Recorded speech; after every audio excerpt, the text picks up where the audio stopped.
Eu nunca consegui fazer diferente assim. Eu faço a mesma coisa, eu só não coloco o número do Ava, mas só um nomezinho bonitinho ali, as numeração e toma de forró. Sim, é mais fácil, eu até acho mais fácil, porque É, evita muito problema. um detalhe, né, pessoal? Boa noite a todos aí. Um detalhe que eu acho interessante dessa questão da prova, tá? De como vocês vão resolver, isso daí, para mim, tipo, se você vai usar o arquivo, vai copiar a pergunta, você vai colocar o número e a resposta, não tem problema. O problema que eu peguei semestre passado, daí é um que fica para vocês aí, é que tem gente que não coloca o nome, né? Como o arquivo é postado no AVA lá, na frente do arquivo tem o nome da pessoa. Mas aí, às vezes acaba sendo complicado porque o professor tem que estar corrigindo, tem que parar de corrigir, voltar para o AVA para ver de quem que ele está corrigindo, para depois lançar a nota. Então acaba sendo um pouquinho mais complicado. Olha, agora que você falou, eu tô achando que eu não coloquei o nome na minha prova, não, mas agora eu não vou repetir o erro, não, viu?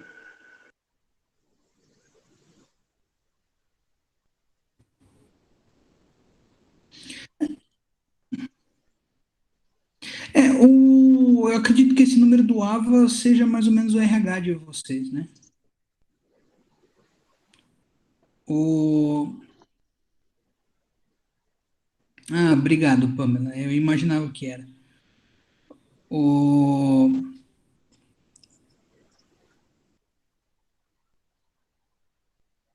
Sim, o professor também acaba tendo uma numeração. Acho que cada professor tem um usuário, um login diferente aí. Então, como eu estava falando para vocês, né? Pelo que eu vi do AVA ali, que eu já postei a prova de vocês, a prova aí vai ser da semana do dia 1º ao dia 7. Então, essa é nossa penúltima aula, antes das provas, tá?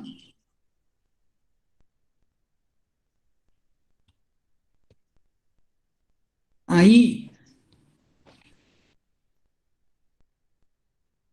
aí, o que que eu vou falar para vocês, tá? Vocês deem uma revisada no conteúdo que nós vimos, tá? Que daí, de repente, na próxima aula aí, a gente pode estar sanando algumas dúvidas, fazendo alguma revisão rápida ali, tá? Do conteúdo que nós vimos, para avaliação. Outra coisa aí, quem porventura acabou não conseguindo fazer as avaliações, tá? Das semanas, por não ter conseguido acesso à internet, por ter entrado depois, tá? Vem depois, troca uma ideia comigo pelo WhatsApp mesmo, no privado, ou manda um e-mail e a gente verifica como é que a gente faz para até semana que vem todo mundo tá com todas as atividades em dia. Tá? Algumas pessoas já entraram em contato, mas aí deixa essa observação aí de que quem tiver algum problema aí, entre em contato que a gente tenta verificar o que, que a gente pode estar fazendo, até porque essas avaliações do AVA, elas equivalem nesse primeiro bimestre a 50% da nota de vocês. Então, extrema importância aí todo mundo fazer todas as atividades. Beleza, pessoal?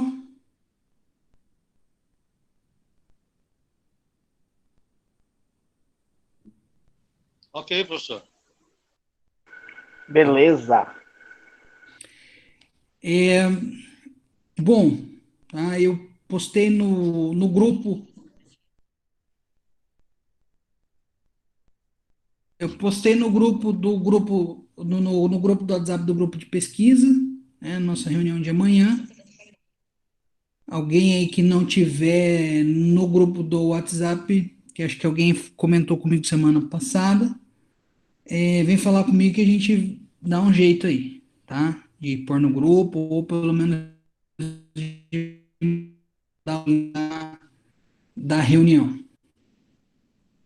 Pessoal, dá início aí, então a essa nossa aula de hoje.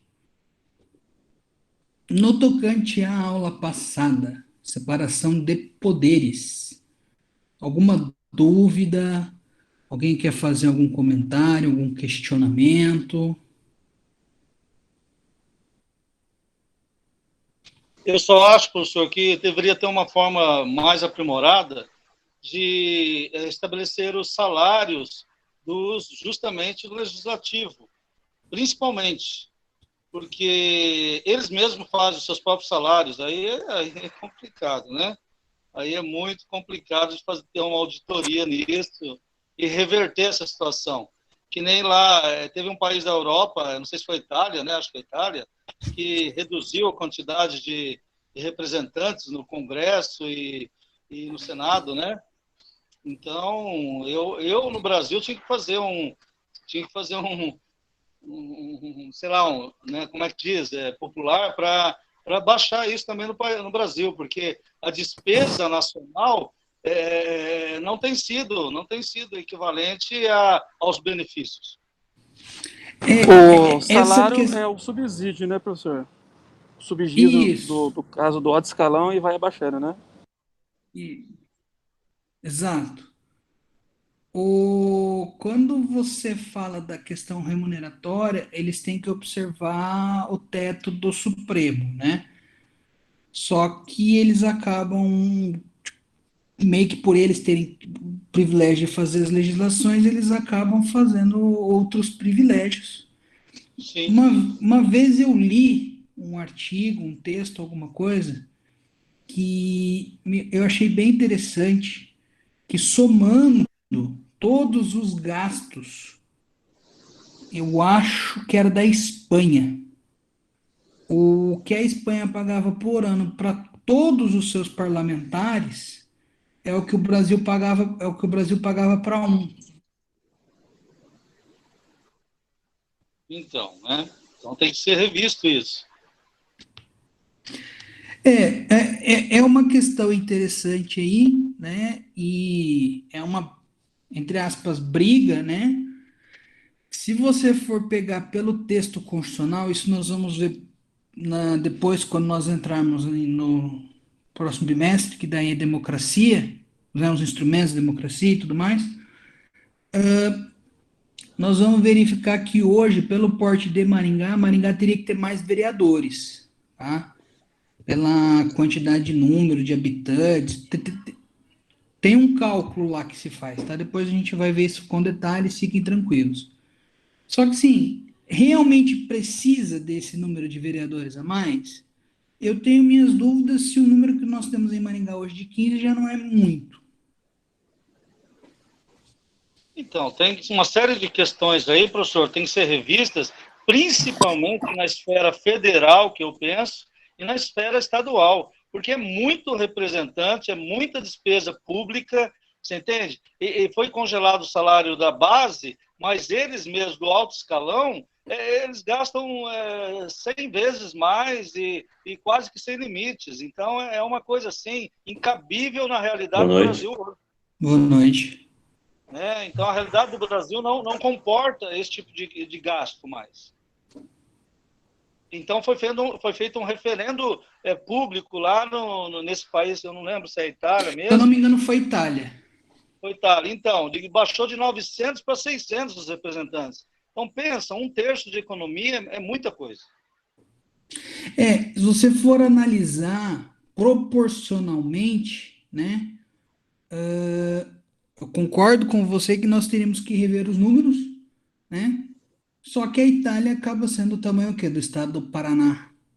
Então, mesmo aí, de repente, com 600 representantes, talvez eles tenham muitos representantes. Sim, proporcionalmente sim, né? Mas é Sim, que há muitos, atrelado ao salário, existem muitos benefícios assim que é uma realidade fora da realidade do povo brasileiro, né, professor? sim. Mas o judiciário de alto escalão também tem esse problema, né? Tanto que foi passada a, entre aspas, lá de PEC da Bengala, que aumentou o período da compulsória de 70 para 75 anos, esses caras ficarem mais tempo no poder para eles poderem sair com um benefício maior, né? Inclusive, eu estava vendo um vídeo esses dias, falando lá do Celso de Mello. É o Celso de Mello que se aposenta agora, né? O Marco Aurélio é um dos dois. Esse ministro que completa 75 anos agora em novembro, ele poderia de repente requerer aposentadoria antes, sendo por invalidez, porque ele está afastado por questões de saúde. Não me perguntem qual é o problema de saúde, que eu não cheguei a pesquisar. E qual que é a vantagem do ministro do Supremo de repente se aposentar por invalidez? Com base na legislação que nós temos, não incide imposto de renda na aposentadoria quando ela é por invalidez. Nossa. É difícil, assim. É difícil.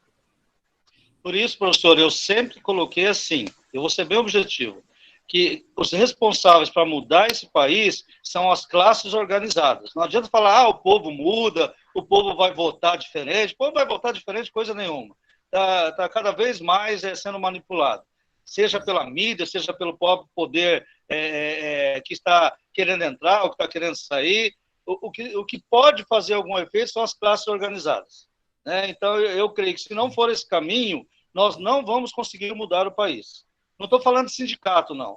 Eu estou falando de classes organizadas. Professores, advogados, enfim, etc. Pessoas que tenham a consciência de que essas coisas todas são incompatíveis para um país que quer ser colocado como um país desenvolvido de ponta daqui a 20, 30 anos. Mais alguém quer fazer algum comentário aí sobre o tópico da separação de poderes, que foi o tópico da aula passada? Professor, Pois não. estou vendo o comentário de vocês aí, concordo com a Ailson aí, mas hoje ninguém, nenhuma classe, nenhuma é organizada. Você lembra da greve dos caminhoneiros? Então é balela a gente pensar nisso aí. Aí, infelizmente, eu trabalho com político, estou fazendo campanha na região agora de 36 municípios para os prefeitos, depois eu faço de deputado estadual. Cara, ninguém tem intenção de mudar. Todo mundo tem intenção de entrar no poder. É realidade. Eu sou a favor de que uma cidade igual Sarandi, que eu moro aqui, tem 10 vereadores. Pelo nosso tanto de eleitor, nós teríamos capacidade de ter o máximo de eleitor. Aqui a população não deixou de vereadores. A população foi contra e aos 10, e os vereadores estão batendo, e o povo estão batendo, mas é 10, entendeu? Até agora não conseguiu passar. Maringá foi a mesma situação, que eles queriam aumentar de 15 para 21, e por pressão da população acabou não aumentando.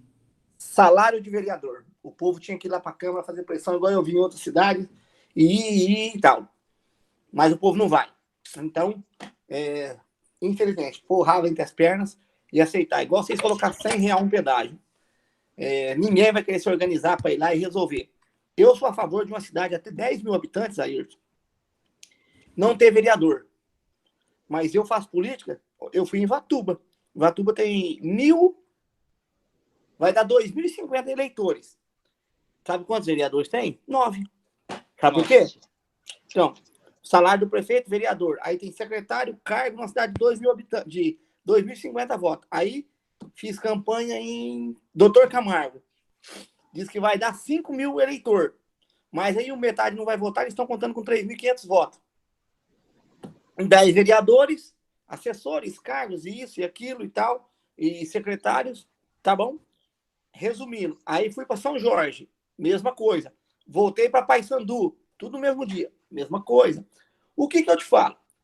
Maringá e essa cidade devia ter um vereador de cada município, Floriano, Floresta, como ponto de apoio. Uma máquina na prefeitura, um caminhão, uma ambulância, entendeu? Para fazer o ponto de apoio daquela cidade. Um vereador tinha que ser eleito pelaquela cidade. De 2.000, 3.000 habitantes, entendeu? Para poder enxugar a máquina pública. Se nós não partirmos desse princípio, cara, eu sei porque eu tô dentro. Não vai. vai ter um dia que não vai aguentar pagar. A máquina é inchada. Essa é a minha opinião. Não vamos conseguir. Não adianta a gente falar que e tem que... Não vai, cara. Ninguém tem interesse de mudar. Porque uma cidade de 2 mil habitantes, 60% trabalha para a prefeitura. Quem não quer que essa cidade tenha prefeito e vereador?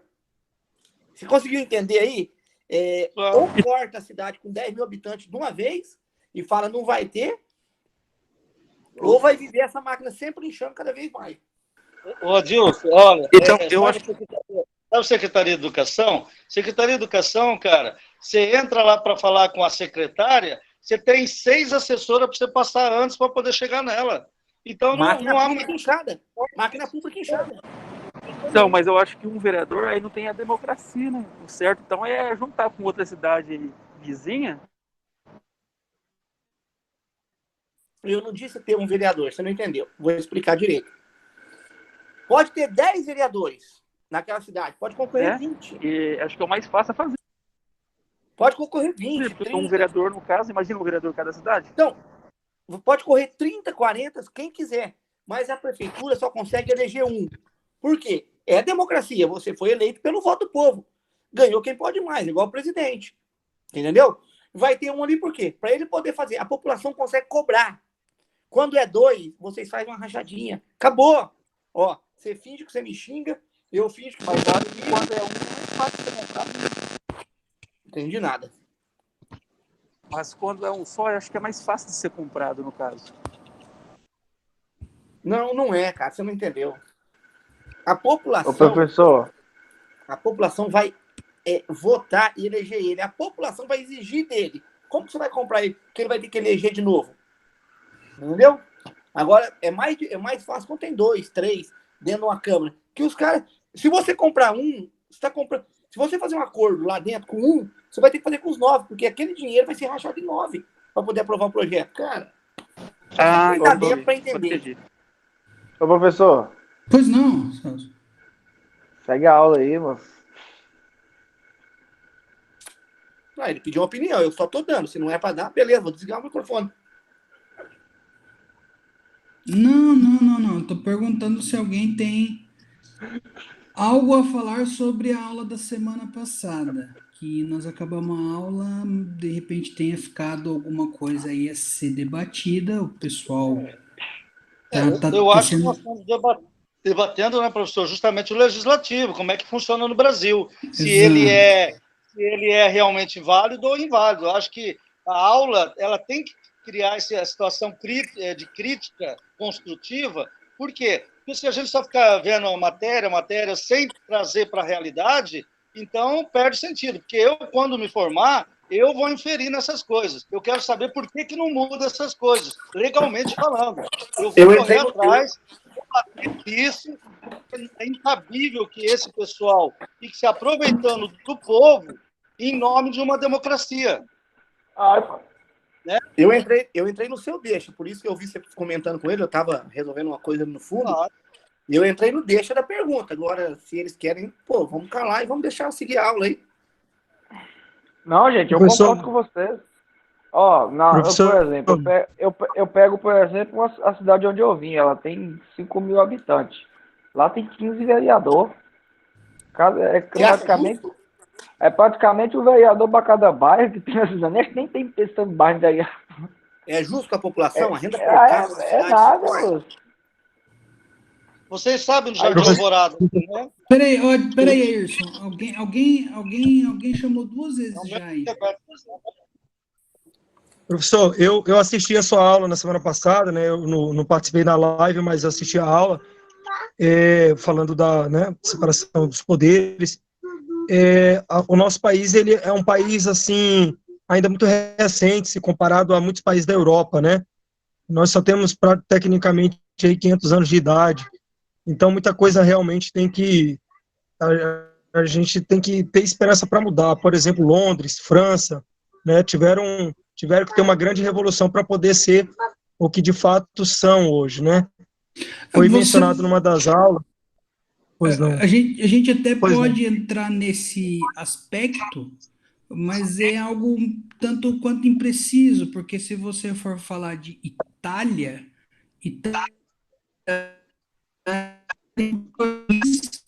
desde 1080, se eu não me engano. A Alemanha, idem. Antes era dividida em vários sub-reinos. Ou sub-reinos não, né? Vários reinos ou vários países menores, estados menores. Você for pegar os Estados Unidos é país desde 1776. Então, Sim, eu ia chegar se nesse for pegar os ponto dois de maiores assim, países hoje, que são Estados Unidos e Alemanha, são dois países novos. sim, eu ia chegar nesse ponto de fazer quase como um paralelo, porque a despeito do nosso país ter pouca idade, por assim dizer, é preciso repensar as novas políticas e tentar colocar em prática, mas realmente é difícil. O que o Ailson falou, né, o pessoal está debatendo aí, infelizmente é uma verdade que acontece. A gente precisa saber realmente como é que a gente pode vencer problemas de corrupção, como é que a gente pode de repente, romper a questão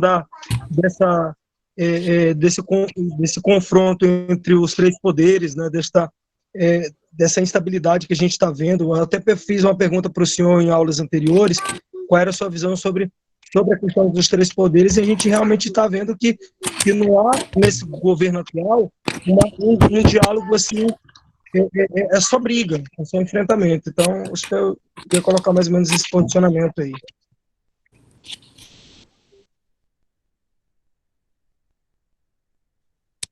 Por que não?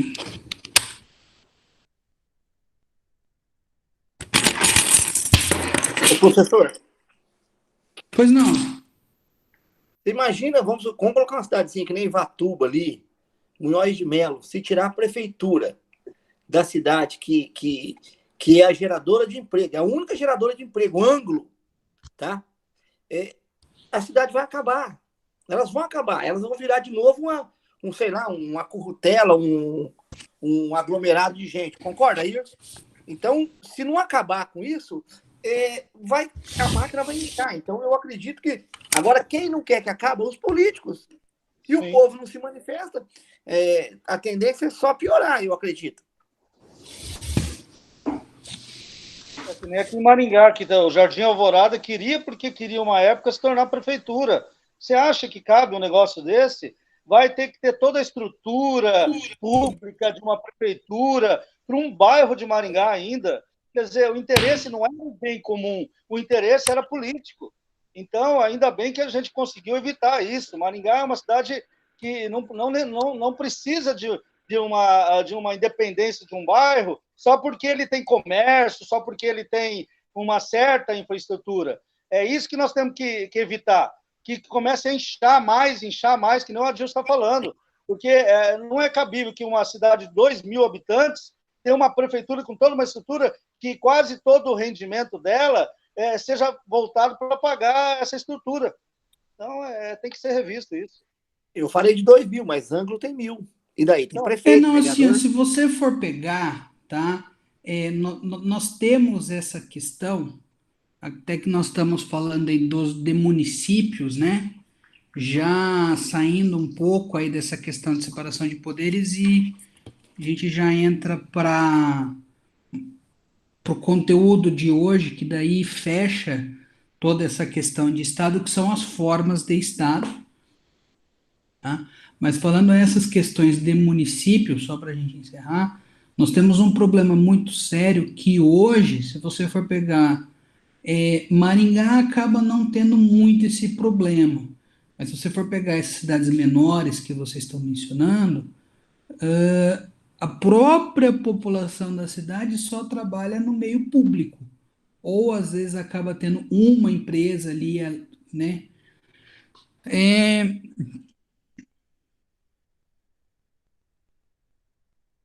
Vou citar um exemplo aí de um amigo meu que ele falou de Douradina ali, que tem a fábrica de colchões ali da Gazin. É esse empreendimento e onde mais a população trabalha? Prefeitura. No setor público, né? Na prefeitura, na Câmara, no Poder Judiciário, se tiver. Então, realmente nós temos um problema dessa questão questão. Aí, nesse aspecto aí, pessoal, se vocês quiserem, tá? A gente termina aqui o ponto do bimestre hoje, e na próxima aula aí a gente faz uma aula mais interativa, né? A gente pega os pontos importantes aí, as dúvidas de vocês, para a gente, de repente, tirar algumas dúvidas e a gente fazer aí uma revisão, uma retrospectiva, uma discussão sobre esses pontos. Professor, Pois não. eu acho que as cidades, no caso, em volta também de uma cidade grande, não sei se o senhor concorda comigo, ela tende a desaparecer com o tempo. Por quê? Vou citar Sarandi, Paysandu, Mandaguaçu, vou citar a cidade da região. A grande... o gerador de emprego é Maringá. Então, vamos dizer, eu mexo com construção. Eu construí aqui, sei lá, quase 200 casas. 80% das pessoas que eu vendi são moradores de Maringá. Ainda votam em Maringá, vão para o comércio de Maringá gastar, só que o saneamento básico está em Sarandi, a escola do filho ficou em Sarandi, ele precisa usar toda a infraestrutura de Sarandi, de Maringá, de Paysandu e tal, só que o dinheiro da mulher, do cara, do restaurante bom, é em Maringá. Então gera um outro problema também, de que as cidades pequenas não vão crescer, porque Anglo, Sarandi e tal, ainda gera alguns empregos, mas não é, sabe, aquela coisa que supre o município. Essa questão que você está levantando, Adilson, eu dei uma pesquisada esses dias, tá? E o governo federal está fazendo algumas propostas aí de reforma, PECs, né? Acho que reforma tributária, reforma administrativa, e acho que tem mais uma lá que eles estão estudando. Em uma delas, tá? É para que você acabe diminuindo a quantidade de municípios que existe no Brasil. Eu sou a favor. Né? De às vezes você pegar exatamente essa situação. Um município que não consiga se sustentar sozinho, tá? Eu não cheguei a ler a PEC inteira, mas pelo que eu entendi do que eu li, é essa questão. Elas vão ter um prazo, até um ano X, para demonstrar que consegue andar sozinho, né? Daquelas que 100% do dinheiro, 75% tem um X de porcentagem, seja de dependência do Estado, então esses municípios vão deixar de existir e vão ser incorporados a municípios maiores, ou vários municípios pequenos vão acabar se tornando um município maior. Tá? Eu falei isso porque eu li. Acho que é o limite de 5 mil habitantes, né? Tem um limite também de habitantes, alguma coisa. Entre 5 e 10. Aqui no estado do Paraná, tá? Eu não vou saber o número certinho da lei, mas hoje nós temos 399 municípios no estado do Paraná. Exato. Que nós temos aí um ato, não sei se é Constituição do Estado, se é uma lei, que não permite criações de novos municípios no estado do Paraná. Isso daí eu fui pesquisar quando eu ouvi uma discussão de que Iguatemi queria se tornar cidade, porque Iguatemi tem lá, acho que hoje, 6, 8 mil habitantes, alguma coisa assim, e é um distrito de Maringá, né? Já tentaram Floriano também? Exato. Boa noite, professor. Boa noite. Professor, sobre esse tema que vocês estão dizendo aí, o FPM, que é Fundo de Participação do Município, é de acordo com o número de habitantes. O estado do Paraná, do qual o senhor citou, tem 399 municípios e 12 distritos. Esse repasse do governo federal é de acordo com o número de habitantes. Então, como os colegas estão colocando, as cidades pequenas, que têm pouquíssimo número de habitantes, esse repasse é bem menor do que as outras cidades, de acordo com o número de habitantes, sim, ou varia muito? O senhor entendeu a minha questão? Não vou saber te responder, porque assim, eu não cheguei a pesquisar como é que funciona efetivamente o repasse de dinheiro do FPM. É um repasse federal, né? Sim, é um repasse federal. Só que eu não sei como é que funciona, se é paritário, se é por número de habitantes, ou se tem tipo um corte lá de municípios de tantos habitantes recebe X. Porque, segundo o IBGE, Instituto Brasileiro de De 1.000 a Geografia, 10.000 habitantes vai receber X, de 10.000 a 100.000 vai receber Y, né? Teria que dar uma verificada no ato que cria esse fundo aí na lei, num decreto, alguma coisa assim, para verificar como é que funciona. uhum. É porque quando é feito o IBGE, Instituto Brasileiro de Geografia e Estatística, eles fazem os dados estatísticos, aí pega o número de habitantes para calcular o número de eleitores de cada município. Não é assim que é feito o processo? É por Você aí, só que entendeu? daí eles vão pegar o número de habitantes que possuem uma faixa etária de 18 a 60, 70 anos, que são os eleitores obrigatórios, né? De 16 a 18 anos não é obrigatório, apesar de poder votar, não é obrigatório, e acima de, sei se é acima de 60 ou 70 que também se torna facultativo o voto. Positivo. Obrigado, é isso. Ô, professor, só terminando aí para puxar o gancho. No meu caso, já não concordo muito com essa PEC, não. Como eu disse, a minha cidade tem pouco mais de 5.000 habitantes. Pode ser que ela volte a ser distrito de onde ela era distrito de Rio Pardo, que é uma cidade maior e bem mais antiga, próxima de lá, onde todas as cidadezinhas ao redor é o distrito dela. Só que o problema é que Rio Pardo já tem quase 200 anos e acho que não passa de 60.000 habitantes. É uma cidade que tem um histórico muito corrupto, de desvio de verba, de políticos corruptos. É uma política já marcada por corrupção. Se todas essas cidades vizinhas que antes eram distrito dela e se emanciparam voltar a ser distrito dela, eu acredito que vai ser ruim para todas essas pequenas cidades que vão se tornar município de Rio Pardo, entendeu? É uma questão isolada que acontece na minha região. Ô, Patrick, mas todas as pessoas, moradores das cidades pequenas, vão concordar com você, a gente concorda. Porque vão virar votar município, entendeu? Vão virar patrimônio. Todos, e ninguém quer, porque todo mundo quer saúde ali, quer educação, é o que todo mundo quer, é expansão, entendeu? O que a gente está falando aqui é da máquina pública. Vai chegar um ponto que, mesmo sendo cidade, tendo vereador, não vai suprir isso aí. E as cidades pequenas vão ser que vai sofrer. Então, eu acredito que montar um ponto de apoio muito bom, com ambulância, com máquina, trator, caminhão, e um vereador ser eleito pelo aquele patrimônio, aquele cara vai ser o centralizador das decisões tomadas ali. E o povo vai ter como cobrar. Eu entendi o seu ponto de vista e a sua ideia. A sua ideia tem uma intenção muito boa. O problema é que o sistema tinha que ser muito eficiente para isso dar certo. E a gente já sabe que nunca foi e dificilmente vai ser.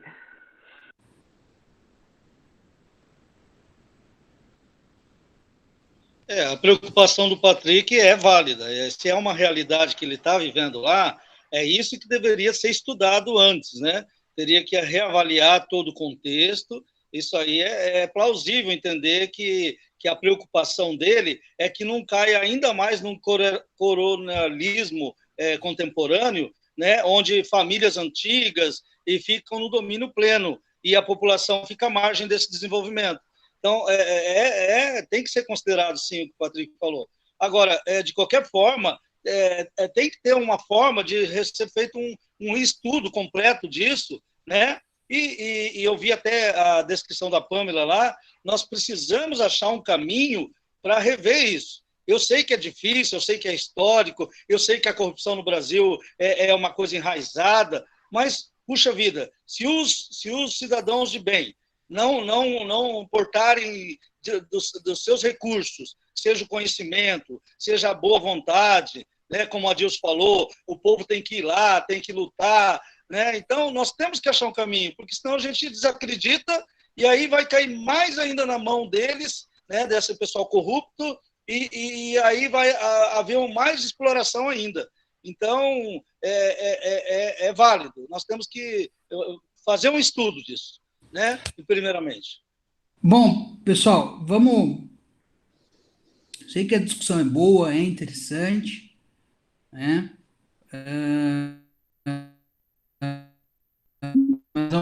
dar seguimento aí ao conteúdo de hoje, tá? Nós vimos aí, então, desde o começo do semestre, só para a gente fazer uma recapitulação dos temas, nós vimos ali o que é a ciência política, o que é a política, né, na nossa concepção científica.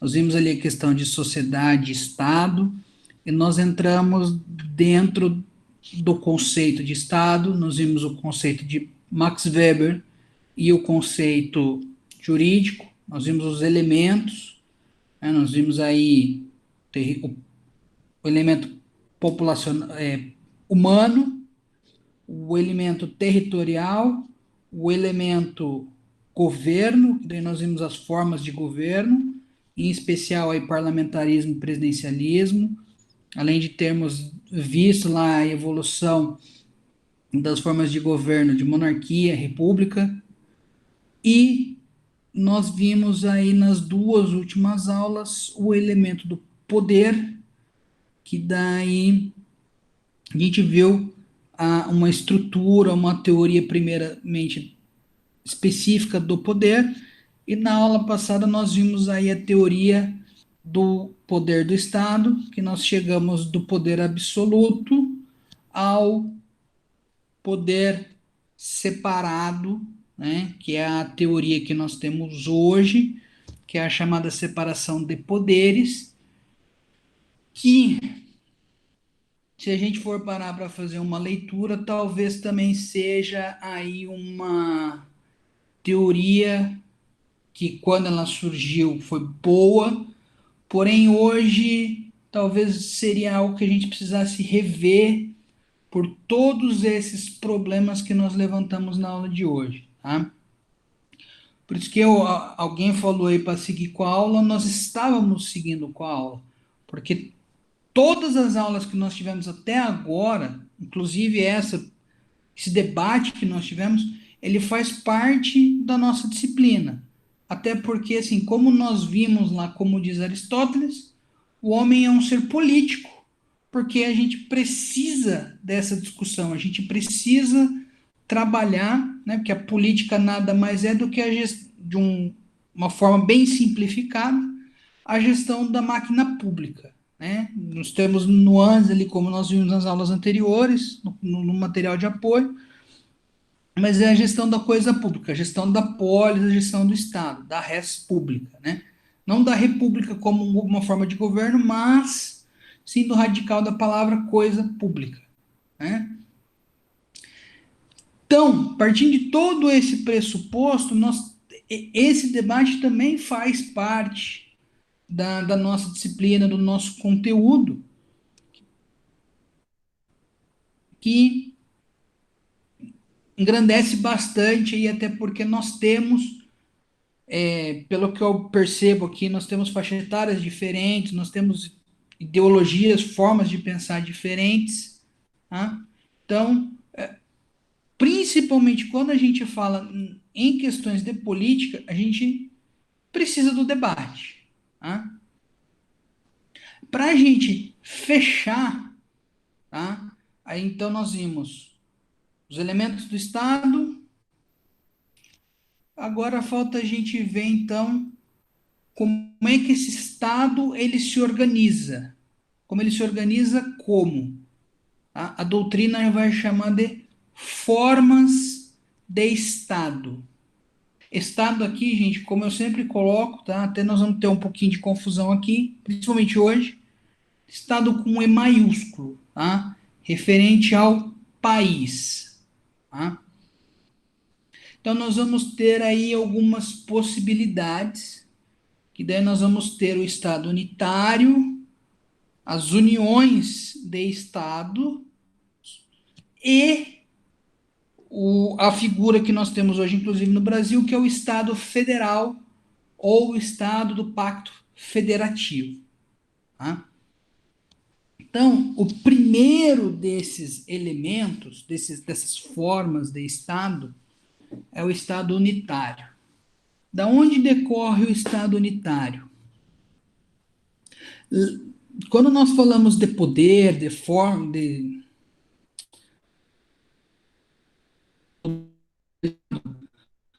Nós chegamos a falar lá, então, do Estado absolutista, tá?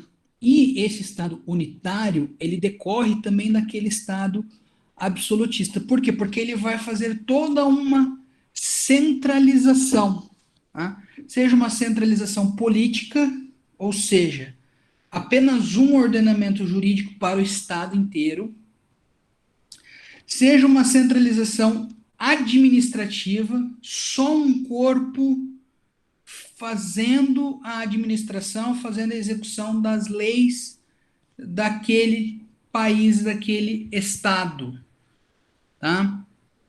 Então, por isso que nós colocamos aí que o Estado é um Estado unitário, tá?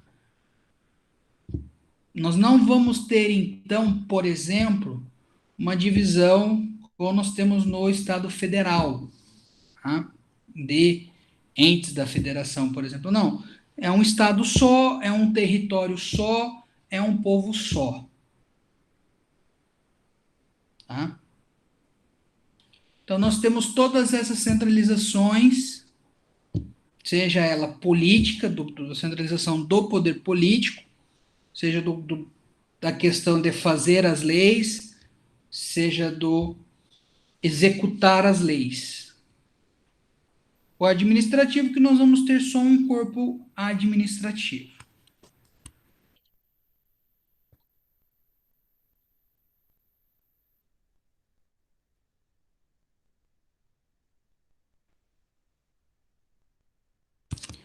Aí, então, alguém tem alguma dúvida? Professor, eu vou inferir novamente, porque eu acho importante que a colocação. Nessa discussão toda, nesse debate que nós criamos aí, em prol do que você está dizendo, do Estado como um corpo, né, como as partes que têm a sua atuação pontual, vamos dizer assim, na sociedade, né, esse Estado maior, é justamente isso que deve ser que nós estamos pecando, eu vejo no Brasil.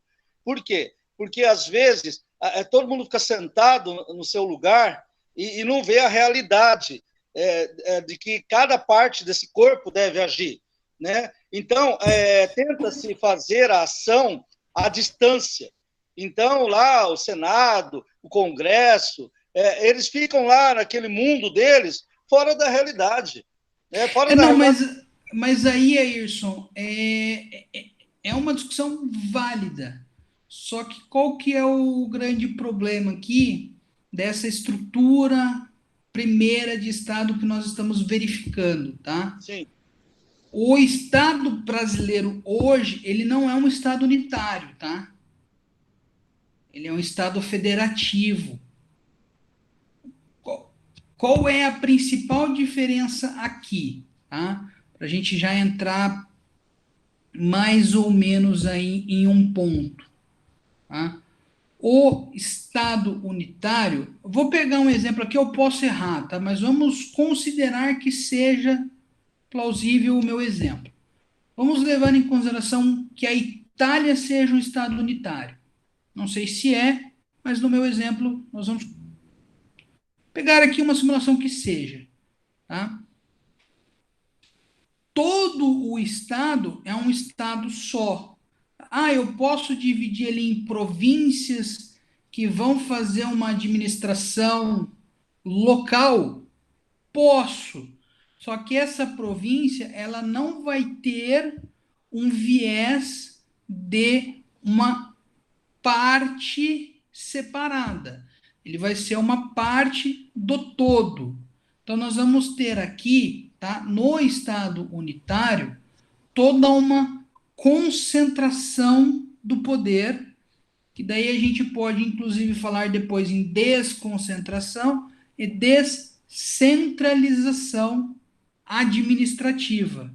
Eu não vou poder falar no Estado unitário de descentralização política, porque se eu colocar uma descentralização política, ou seja, estou descentralizando o meu poder, eu não tenho mais um Estado unitário, eu passo a ter um Estado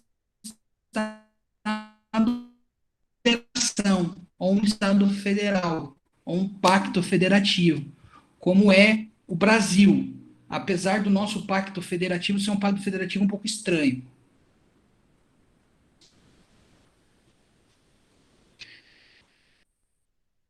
Sim, professor, está entendido. Obrigado. Estranho por quê, professor? Já vamos entrar lá, tá? Ok. Vamos. Então, aqui, ó, como eu mencionei para vocês, nós temos a possibilidade da desconcentração e da descentralização administrativa, tá? A desconcentração, eu mantenho o poder. Eu acho.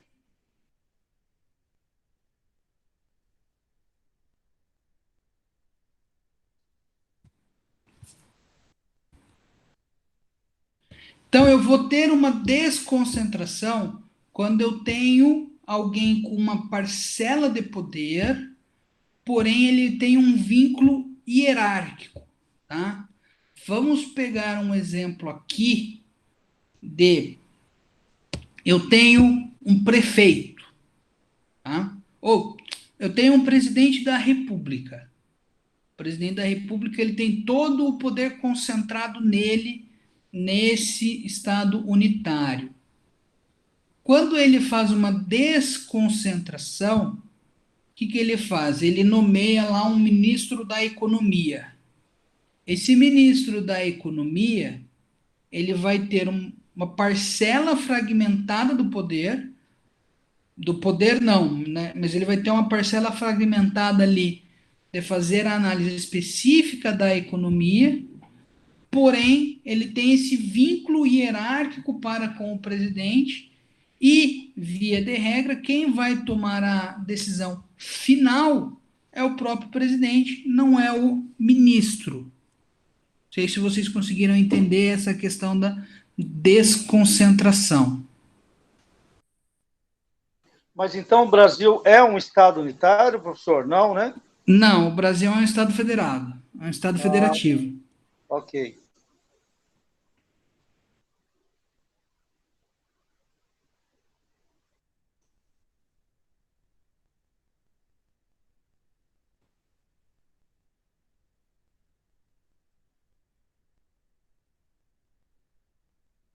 O senhor teria um exemplo do Estado unitário, um país que seja assim, professor?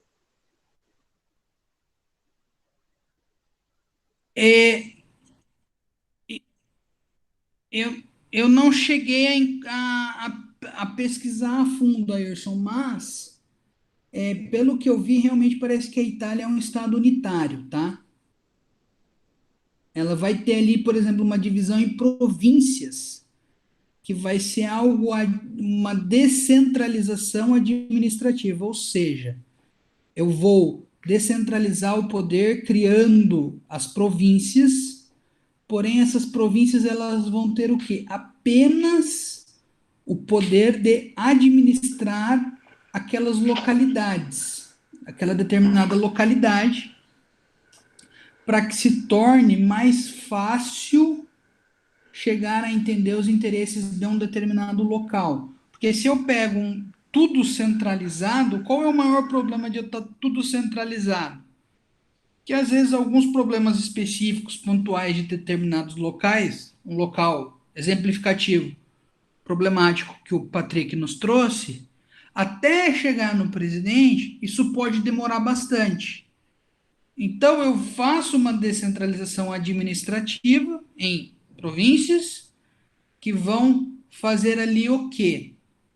Vão fazer toda essa administração local para que se tente resolver o problema de uma forma mais rápida. Tá? Ô, professor. Sim. Eu acredito, é uma teoria que eu pensei aqui. Acho que o Estado unitário e federativo está muito ligado ao seu tamanho territorial. Não, nós não... Não é? Não.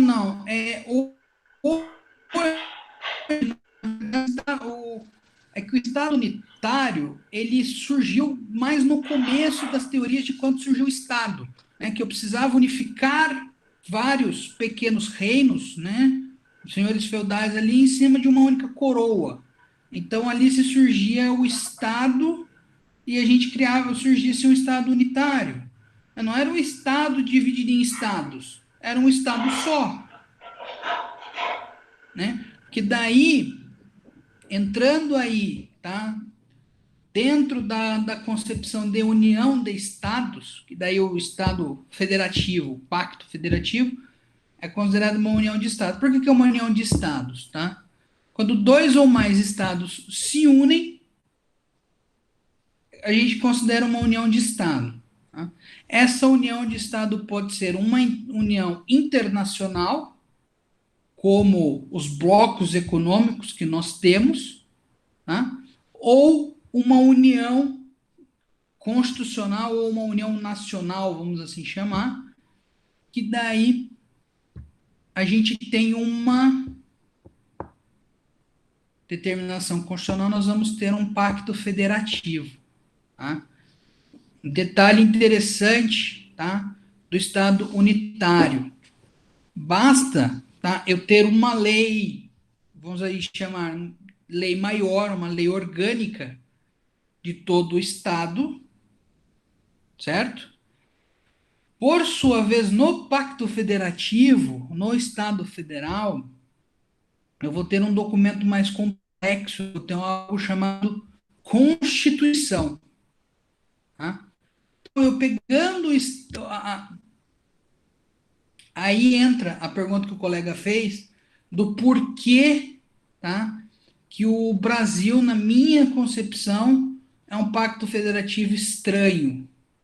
Se a gente for pegar a concepção de pacto federativo de Estado federal, é o quê? São vários estados que se agrupam, que se unem e criam um Estado maior, o Estado federal, o Estado Brasil, Estados Unidos da América do Norte. Tá?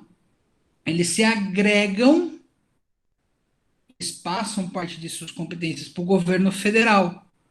Por que eu falo para vocês que o Pacto Federativo Brasileiro é estranho? Se a gente pegar a nossa Constituição vai dizer o contrário, que o Pacto Federativo do Brasil, ele é a união indissolúvel dos estados, dos municípios do Distrito Federal. Ou seja, tá? Essa é a minha concepção.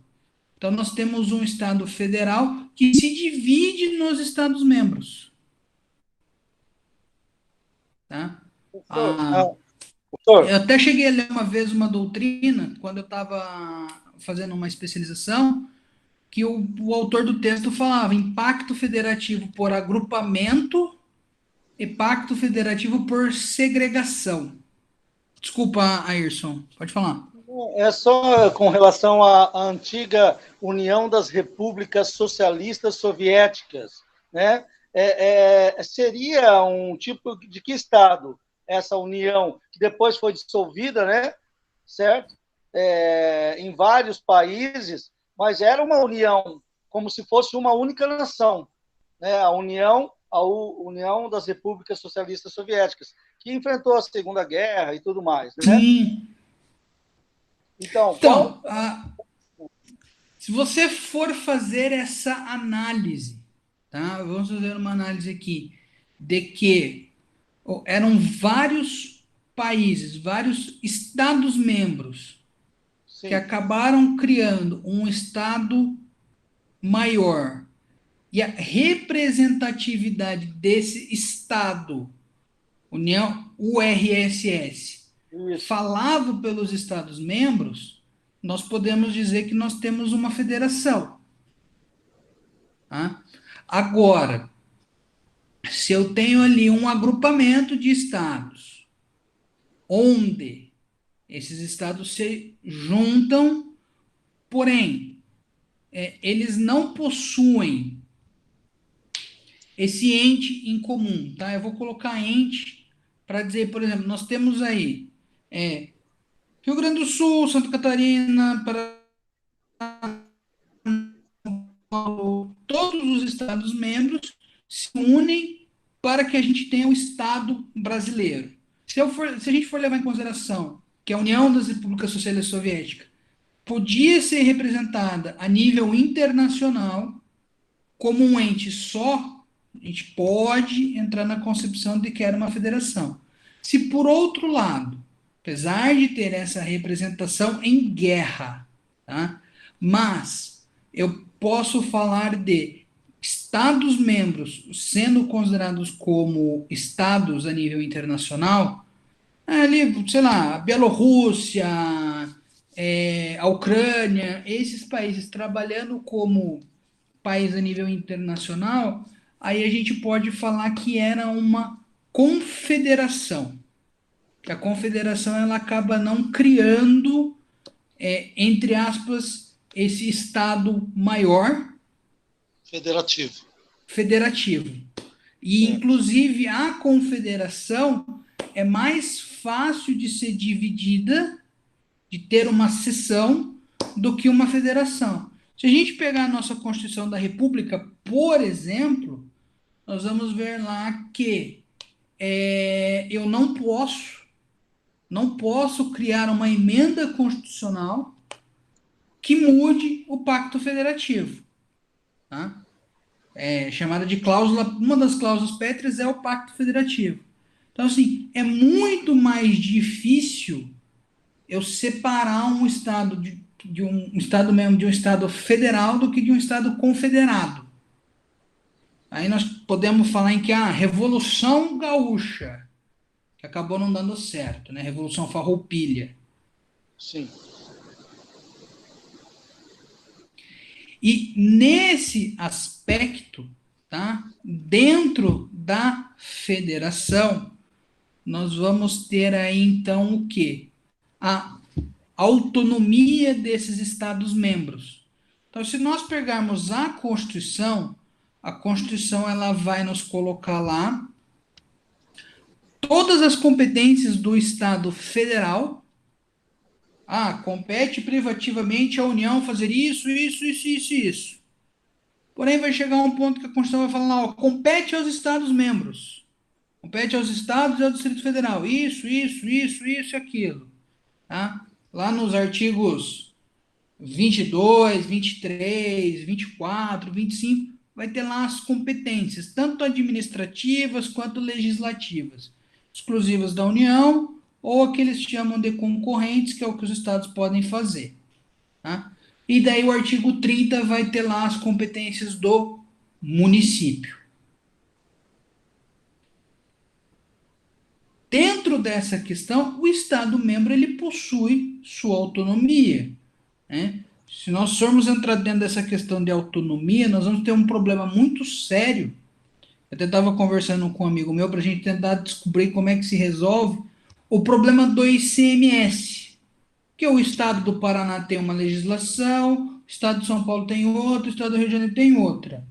Aí você vai comprar um negócio que vem de São Paulo, qual que é o ICMS que eu pago? Qual que é a alíquota? Qual que é não sei o quê? É diferente. É diferente. Né? É a mesma questão da gente adentrar dentro da autonomia, da competência do município, de questão de interesse local. Tá? O Supremo, ao analisar a ação direta de inconstitucionalidade... Travou. Ação direta de inconstitucionalidade 6341 diz que os municípios possuem competência para traçar, dentro de seus interesses locais, medidas específicas para confrontar o Covid-19. Baseado nessa ADI, tá? Judicialmente, dentro do Poder Judiciário, o município de Maringá conseguiu uma decisão judicial que demonstra que o seu toque de recolher instituído é lícito. Tá? A gente pode discutir se é ou não, porém hoje nós temos uma decisão judicial que diz que é. Tá? Mas é só competência da União. Competência da União nas situações que a Constituição previu, porém aqui nós temos uma Constituição extremamente específica, que é um caso de pandemia, é uma força maior, que aí vale mais a pena quem dizer o que eu posso fazer, o gestor local, que é o gestor municipal, ou o gestor estadual ou o gestor federal, que estão talvez longe da realidade da população de um determinado município. Então, veja aí que nós temos essa divisão. Tá? Se nós formos pegar, inclusive, os estados brasileiros, os estados membros, eles possuem suas constituições. Nós vamos pegar uma lei no estado do Paraná, que é a Constituição do Estado do Paraná. O município de Maringá também tem, só que não é chamada de Constituição, é chamada de lei orgânica. Certo, professor, deixa eu só perguntar só uma coisinha a mais, que é uma curiosidade mesmo. Eu já assisti muitos filmes americanos que falam assim, do exército dos confederados. Aqui eles estão se referindo, se os Estados Unidos é uma confederação, porque tinha o exército que era dos confederados. Assisti muito isso. E é uma curiosidade que eu tenho. É que, na verdade, Ayrson, aí é uma situação que nós vamos ter que pegar da história norte-americana, tá? Aí o Alex, até que estiver aí, acho que é professor de história, pode nos ajudar melhor. Nós tivemos um período nos Estados Unidos, que é a chamada Guerra Civil deles lá, que foi uma guerra entre os estados do norte e os estados do sul, por N fatores. Né? Aí, os estados do norte eram chamados de União. Sim.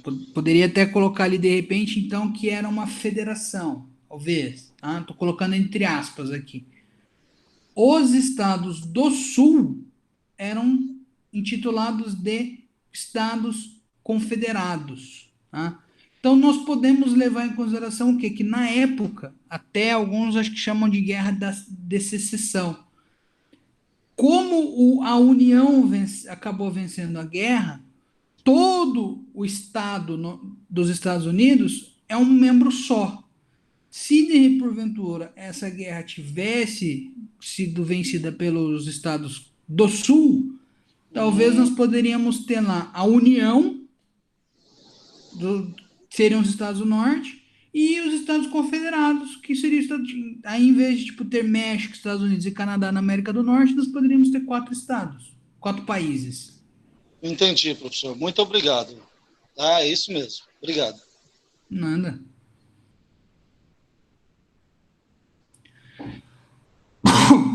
Alguém aí tem mais alguma dúvida? Quer fazer algum comentário sobre esse ponto específico?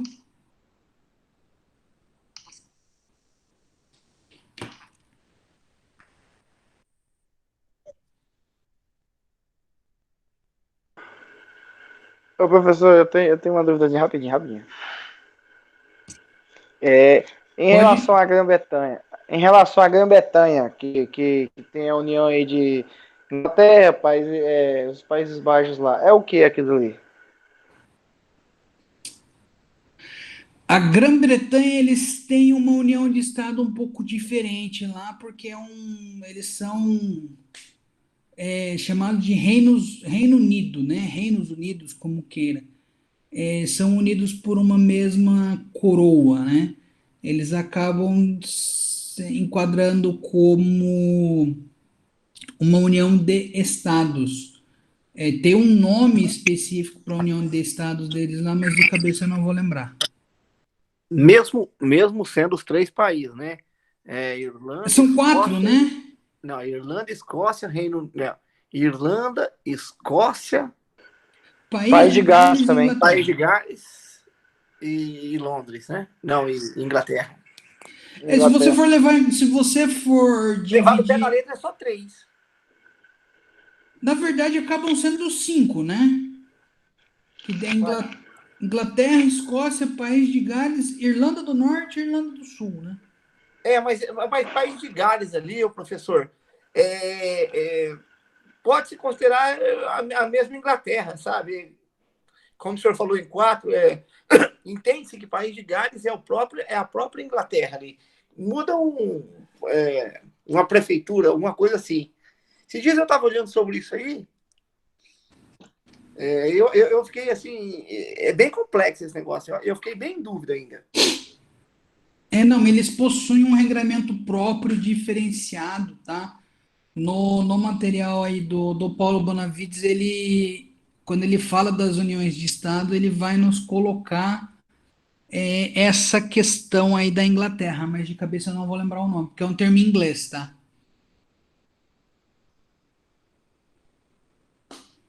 E daí, pessoal, dentro também das uniões de Estado, tá? Nós vamos ter aí as uniões de Estado internacional, que daí nós podemos colocar lá de começo apenas uma questão mais comercial, que foi quando surgiu lá a questão do Benelux, que era Bélgica,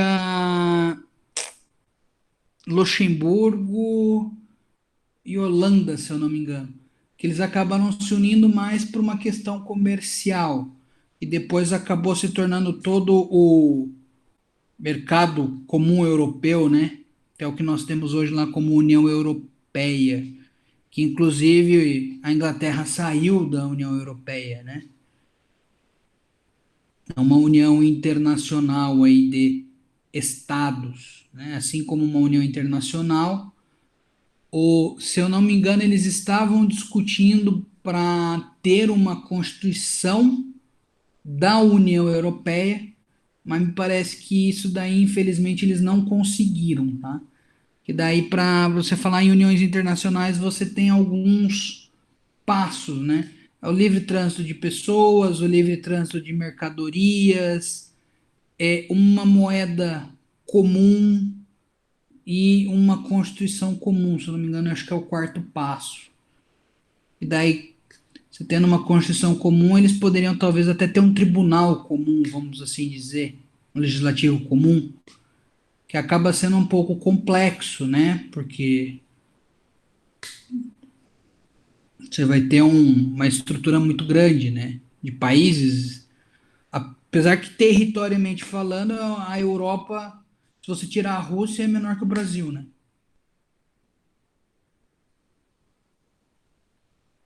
E aí, quando a gente fala de união, tá, pessoal? Nós temos que falar aí também de uma situação que eles chamam de união pessoal, tá? Isso aí é mais comum acontecer, tá? Ou foi mais comum acontecer quando nós falamos em monarquias, mas também pode vir a acontecer em repúblicas, tá? A união pessoal é algo transitório, tá? É algo do acaso, quando dois estados possuem o mesmo chefe de governo, tá? Ou seja, nós temos a mesma pessoa comandando dois estados, tá? Seja pela mesma dinastia da família que está no poder, né? Nós tivemos alguns exemplos ao longo da história que, acabada essa situação de se tornando comum essa pessoa, os estados voltam, acabam essa união pessoal, então ela é bem transitória. E nós podemos ter também, tá, uma união pessoal de repente, 2, 3 países acabarem elegendo a mesma pessoa. É um pouco mais complexo da gente acabar falando sobre isso, porque é mais difícil de, por exemplo, a gente ter o mesmo presidente da República no Brasil e na Argentina. Mas me parece, pelo que eu li no nosso material ali, isso já aconteceu com Bolívar. Ali acho que foi em 1913, 14, 16, que ele foi eleito em 3 países diferentes. Tá? Mas acaba aí, de repente, sendo mais comum a gente pegar ali, por exemplo, a rainha Vitória, que ela foi a rainha da Inglaterra e foi a soberana de um outro estado por questões de linha sucessória da Porém, nesse outro país, que agora eu não vou lembrar o nome, aliás, não era a Rainha Vitória, era o pai dela, quando ela foi assumir ao trono, ela acabou perdendo o poder, porque nesse outro país, mulheres não fazem parte da linha sucessória, são excluídas. Na Inglaterra, as mulheres fazem parte da linha sucessória. Tanto é que foi Rainha Vitória, depois Rainha Elizabeth e Rainha Elizabeth II, né? Então, nós temos mulheres sucedendo o trono aí, não necessariamente de forma seguida, né? Não sei se ficou clara essa questão da união pessoal.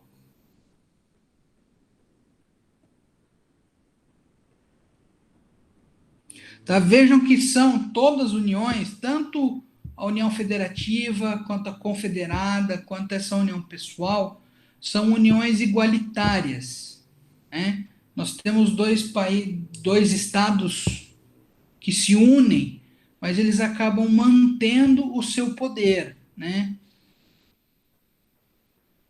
Eles não se sujeitam ao outro estado membro, tá? Diferente, por exemplo, quando nós falamos aí de estado vassalo e de estado protetorado, tá? Que são modalidades de estado desigual, de união de estado desigual. Nós vamos ter exemplos aí dessa situação quando nós falamos, por exemplo, né, da relação Brasil-Portugal. Nós tínhamos uma relação de metrópole e colônia. Então era um estado o Brasil era extremamente dependente de Portugal, né?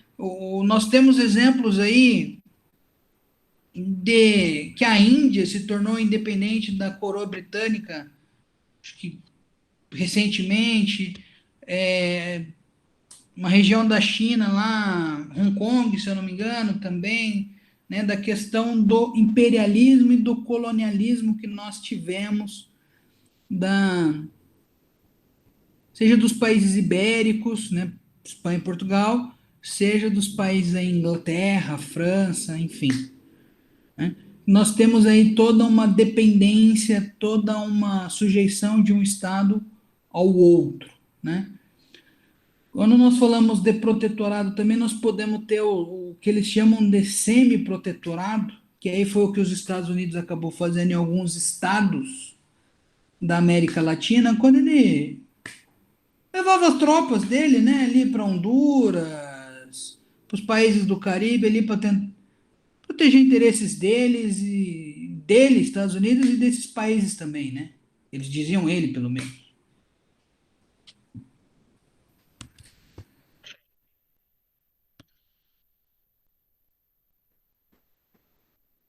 Até aí, alguma dúvida, pessoal? Não, professor, tranquilo.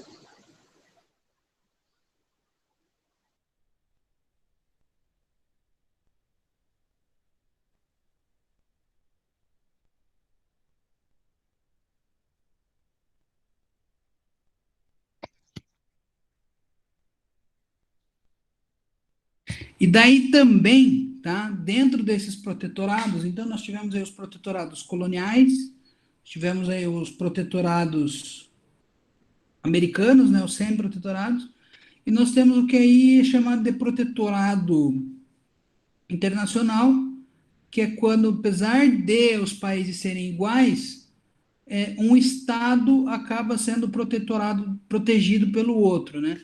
O exemplo que nós podemos dar aqui, por exemplo, é Mônaco e França, né? Nós temos ainda essa correlação aí de dependência, apesar de, né, você vai falar de Mônaco, então onde eu sei, é bem mais rico que França, mas ele ainda possui aí sua dependência para com a coroa, com a França.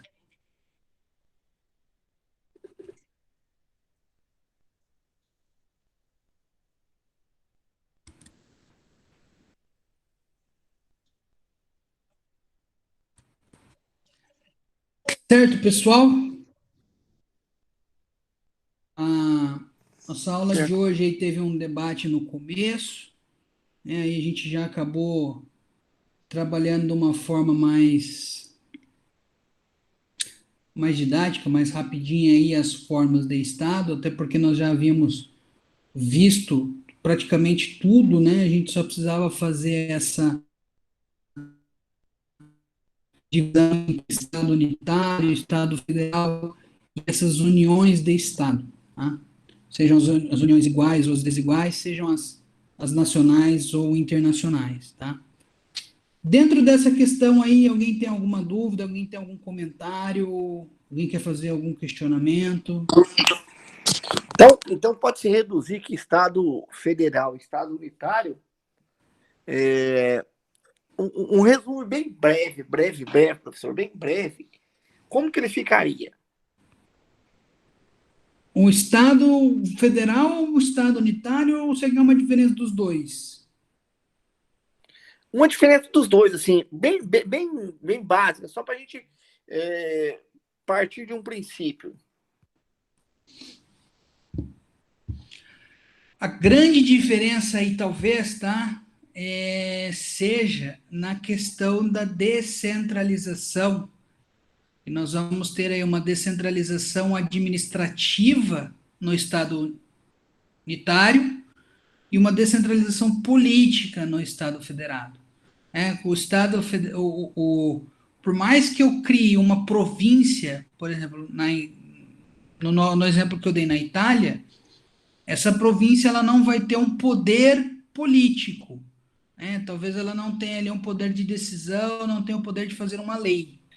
No unitário, né?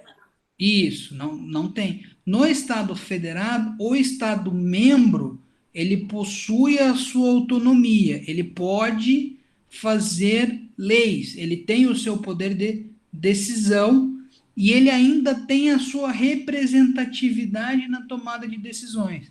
Se nós formos pegar, tá, o Legislativo Federal, tá, a Câmara dos Deputados é uma quantidade proporcional por estado, levando-se em consideração a população de cada estado. Por sua vez, o Senado da República, ou em alguns lugares chamados de Câmara Alta, ela é composta por representantes dos estados.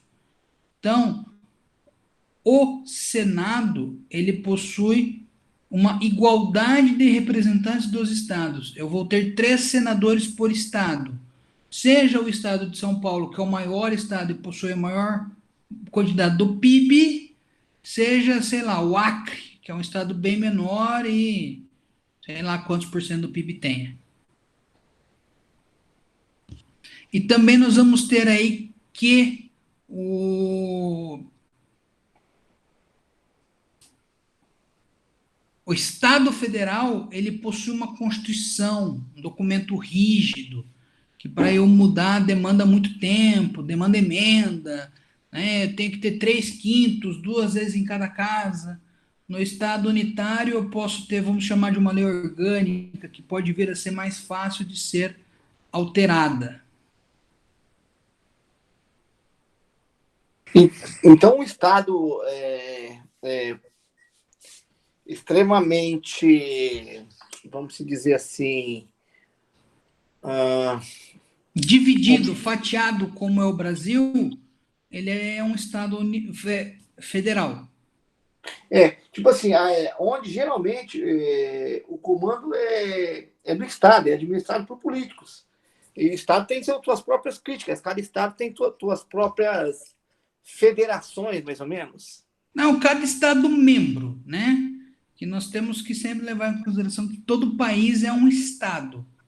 Aí, assim, eu vou ter a divisão do poder em Estados membros, eu vou falar em Estado federal. Se eu pegar, eu não tenho essa divisão em Estados membros, eu até posso ter uma descentralização administrativa, mas se eu não tenho a divisão do poder, principalmente do poder decisório, do poder político, eu tenho um Estado unitário, né? Eu tenho um Estado absoluto. Hoje, tá, pessoal, até onde eu dei uma pesquisada, quando estava preparando a aula, é muito difícil a gente achar um Estado unitário, tá?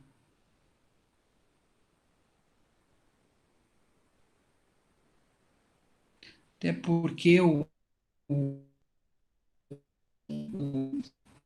O Estado unitário ele surgiu mais na questão da monarquia, como eu falei para vocês, e aí o Estado federado, ele surgiu mais aí depois das revoluções, né, que a gente pode chamar de liberais, de burguesas, que querendo ou não acabou fatiando, acabou dividindo, acabou trazendo limites ao poder do Estado. Certo? Não sei se eu consegui te responder, Adilson. Sim, ajudou. Que eu vou fazendo umas anotações aqui, e vai gerando algumas dúvidas e tal, mas qualquer coisa eu pesquiso o resto, pelo menos a gente tem uma base, mas eu entendi. O Estado unitário é um Estado meio que absoluto. É um Estado uno, é só ele. É um único povo, é um único território. Eu não falo em município, não falo em estado, não falo em país, né? Eu falo só em país, vamos assim dizer. Não entendi. Tipo assim, com as suas próprias crenças, leis, e mais ou menos assim, suas próprias... Sim, a lei é uma só. Onde, na verdade, o Estado como político, ele não se sobressai. Seria aquelas próprias leis ali, mais ou menos? É, porque nós não vamos falar em Estado-membro, né? Nós não temos o Estado-membro. Para nós é um pouco difícil, é um pouco confuso analisar o Estado unitário.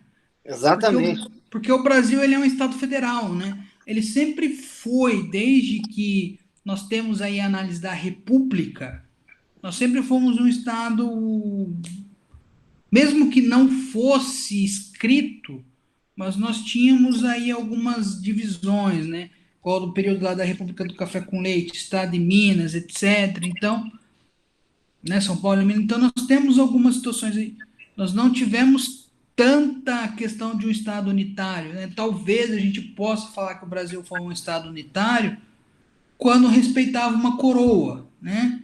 Sendo que nós tínhamos o imperador tinha divisão do poder ali em legislativo, executivo, judiciário, moderador, mas era um Estado só, né? A gente não tinha essa divisão em Estados-membros, talvez. Estou dizendo de uma forma exemplificativa aqui, que talvez possa estar errada, mas no meu exemplo, no exemplo aqui, para talvez acabar facilitando o nosso estudo. Não, beleza. Facilitou o entendimento. Alguém mais aí tem alguma dúvida, alguma questão, algum comentário para estar fazendo sobre as formas de Estado?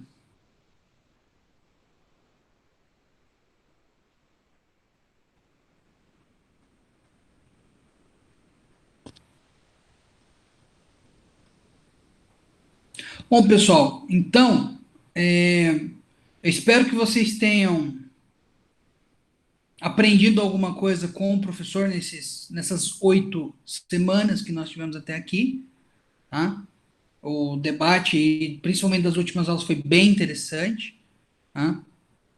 Como eu já falei, eu acho que 1 ou 2 vezes, peço para vocês aí para a gente estar analisando aí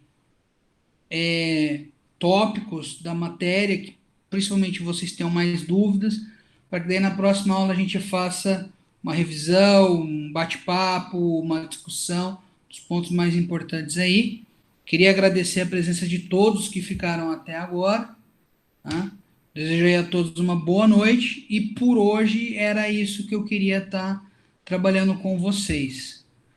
A não ser que alguém tenha alguma pergunta, algum comentário para fazer do conteúdo até aqui, ou queira guardar para a semana que vem, também não tem problema.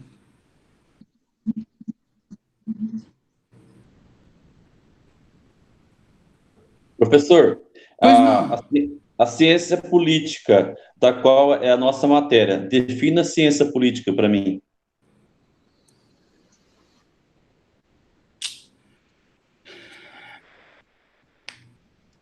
Ciência política, ela é um ramo do conhecimento, tá?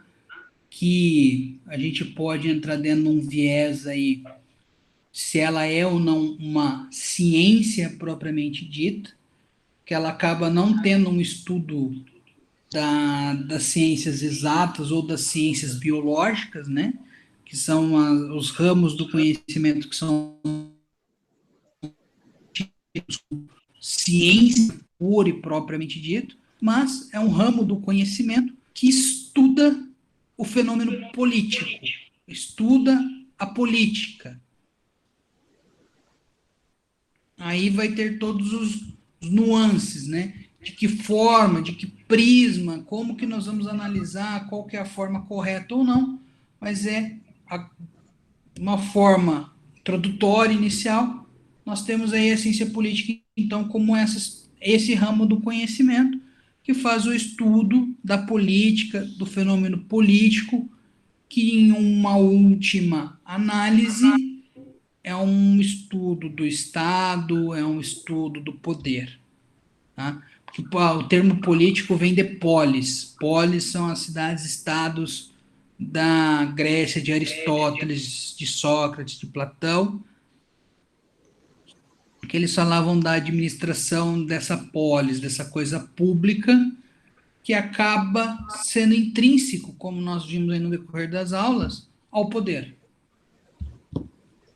Positivo, porque eu perdi várias aulas, né? Cheguei um pouco atrasado aí, mas muito bom assistir as suas aulas aí e também ouvir os colegas aí, porque esse debate, né, praticamente para mim foi um dos fóruns, porque eu perdi os fóruns, né? E esse debate hoje veio acrescentar muito, porque cada um tem uma opinião e às vezes elas divergem ou não, e só vem acrescentar, né, a gente no curso de Direito. E essa matéria do senhor vai até o final? Quanto tempo vai? Isso daí você não tem como prever. Ciência política. O senhor Isso entendeu? aí, entendi. Alguém mais aí tem alguma pergunta, algum comentário aí? Não? Então, pessoal, por hoje é isso, tá? Uma boa noite a todos e até Boa a noite, próxima aula. Obrigado, viu? Boa noite. Boa noite, Boa professor. noite. Boa noite. Boa noite. Valeu, galera. Valeu.